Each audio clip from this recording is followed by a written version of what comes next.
J'arrive à rien. Ouais, t'es vraiment ridicule, hein, franchement. Mais attends, de quoi je me mêle, toi? Mais tu t'es vu avec tes bonhommes verts, là? Je m'ennuie. Bah, je sais pas, tire sur les cibles. Bah, j'ai pas de cible.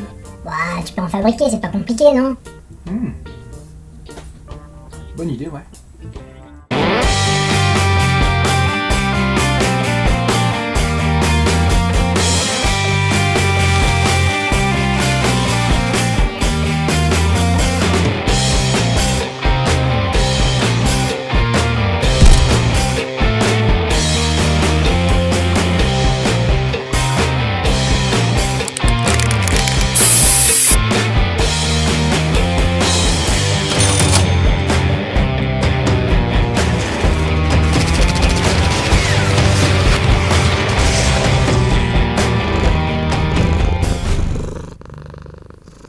Et salut les gens, bienvenue sur la chaîne. Aujourd'hui une nouvelle vidéo tuto, ça fait un bail que j'en ai pas publié sur le flux justement. Je voulais vous présenter aujourd'hui ce chevalet pour cible afin de pouvoir travailler sur cible avec des supports comme ça qui sont des supports papier que vous allez pouvoir agrafer sur le chevalet, une en haut, une en bas. On a toujours besoin de tester la réplique après avoir fait un petit peu d'upgrade, d'avoir démonté et remonté certains trucs, mis un canon de précision, un nouveau joint au pop, tester un grammage de billes particulier, que sais-je. Finalement, on a besoin de cibles et bon, alors évidemment, il faut être en extérieur dans un jardin ou dans un endroit qui s'y prête, mais ça peut toujours permettre de tester les distances de tir, la précision de la réplique, ou bien tout simplement pour ceux qui ont envie de s'amuser un petit peu à faire du tir sur cible, ils peuvent très bien utiliser cette méthode. Je précise simplement que effectivement jouer sur les terrains et faire du tir sur cible, ce n'est pas du tout la même chose, hein, faut bien en avoir conscience. Voilà, donc c'est parti pour cette petite vidéo. Je vais vous la présenter en 3 parties. D'abord le matériel dont vous allez avoir besoin pour le bricolage, ensuite le do-it-yourself en lui-même, et enfin les tests de tir sur cette cible. On verra un petit peu comment elle encaisse, et puis je vous donnerai 2-3 petites astuces pour son fonctionnement complémentaire. Let's go! Pour le matériel dont vous aurez besoin pour ce chevalet, des serre-joints, des tasseaux de bois que j'ai coupés ensuite en plus petits tronçons et du bois de récupération, alors des planches, des tasseaux d'épaisseur variable. Vous verrez que vous avez besoin de petites planches d'au moins une longueur de 25 cm. Un couteau bien aiguisé ou un cutter. Vous aurez besoin aussi d'un ensemble de vis de gabarits différents, une visseuse pour le travail d'assemblage, et j'ai utilisé personnellement une scie sauteuse pour être plus rapide sur le travail, mais vous pouvez utiliser une scie égoïne, hein, y a pas de problème. Une équerre de menuisier pour des mesures précises. Vous aurez besoin aussi de cibles plan A3 pour l'entraînement, je vous donnerai le site en référence pour pouvoir les imprimer, un tote bag en tissu assez résistant, vous reconnaissez le modèle, et une agrafeuse murale. C'est parti! Et c'est parti pour le bricolage. Donc je me suis mis à l'extérieur, hein, comme vous pouvez le voir. J'ai coupé les tasseaux qui faisaient 2 mètres environ, à une longueur de 1,60 m, histoire que la cible soit suffisamment haute.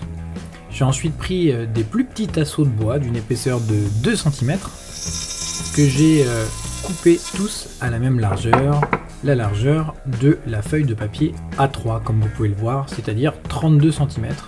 Alors il faut bien veiller à laisser plus de 32 cm, puisque la largeur des tasseaux qui vont prendre les tasseaux transversaux, ils font à peu près 2 cm d'épaisseur. Donc une largeur de 34 cm, c'est pas mal. Ça permet de mettre la feuille bien au milieu. Une fois que vous avez fait ça, vous vissez, vous assemblez, hein, comme vous pouvez le voir.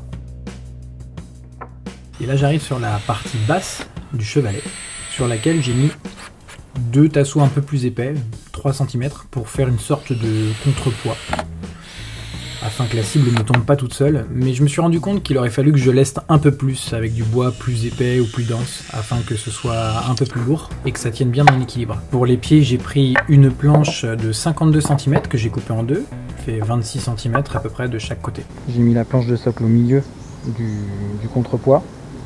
J'ai laissé 8 cm en haut, 8 cm en bas pour que la cible soit bien équilibrée par rapport à la planche. J'ai utilisé un serre-joint pour pouvoir être exact sur ma mesure et ensuite je vais visser sur les planches de contrepoids. Et après avoir assemblé les planches en bas du chevalet qui servent de socle pour qu'ils tiennent debout, on va s'occuper du filet qui va servir à arrêter les billes après les impacts des billes sur la cible en papier. Donc j'ai pris le tote bag que je vous avais présenté tout à l'heure en introduction, que j'ai ouvert en deux après avoir coupé les anses, puisque ça ne servait à rien de les laisser.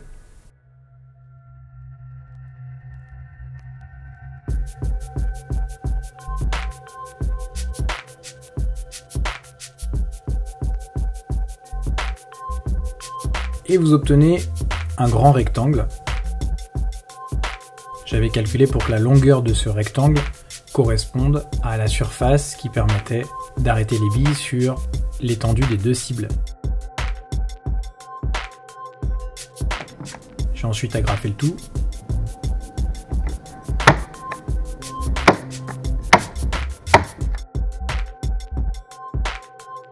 Et voilà, sur les côtés aussi, histoire que ce soit bien résistant. Et je teste la largeur des cibles sur les deux portants. Ça tombe pile poil, mes calculs étaient exacts. Et voilà ce que ça donne en overview, donc le chevalet avec le socle en bas, une cible en haut, une cible en bas, et derrière, le filet qui sert à arrêter les billes. On teste ça.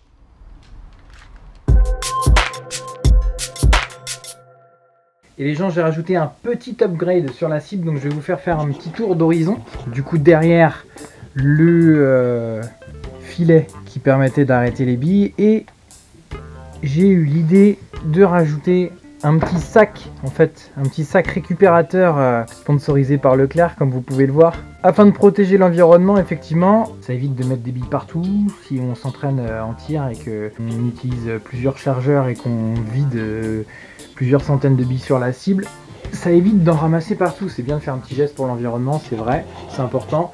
Sur les terrains, on utilise des billes bio, donc c'est pas par hasard non plus.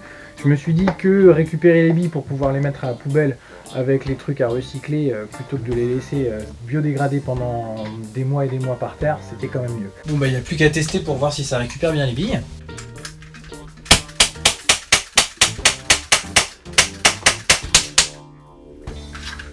Bon, comme je vous l'avais déjà démontré, ça n'a pas traversé le filet d'arrêt derrière. Et on a à l'intérieur, ben voilà, ça fonctionne mon système. Bon, alors comme je vous l'ai dit, il y a quelques billes qui sont ressorties, mais sur les 15 billes que j'ai tirées dans le chargeur, elles sont à peu près toutes là. Donc voilà, c'est cool, système éprouvé. Et voilà les gens, cette vidéo est terminée, j'espère qu'elle vous a plu et que ce petit bricolage a été utile pour vous, que ce soit pour driller, que ce soit pour vous entraîner au tir, que ce soit pour tester vos répliques. J'espère que vous en aurez l'utilité. D'autres vidéos de tutos à venir bientôt sur la chaîne. D'ici là, portez-vous bien et je vous souhaite une bonne partie ce dimanche si vous allez jouer sur les terrains. Ciao!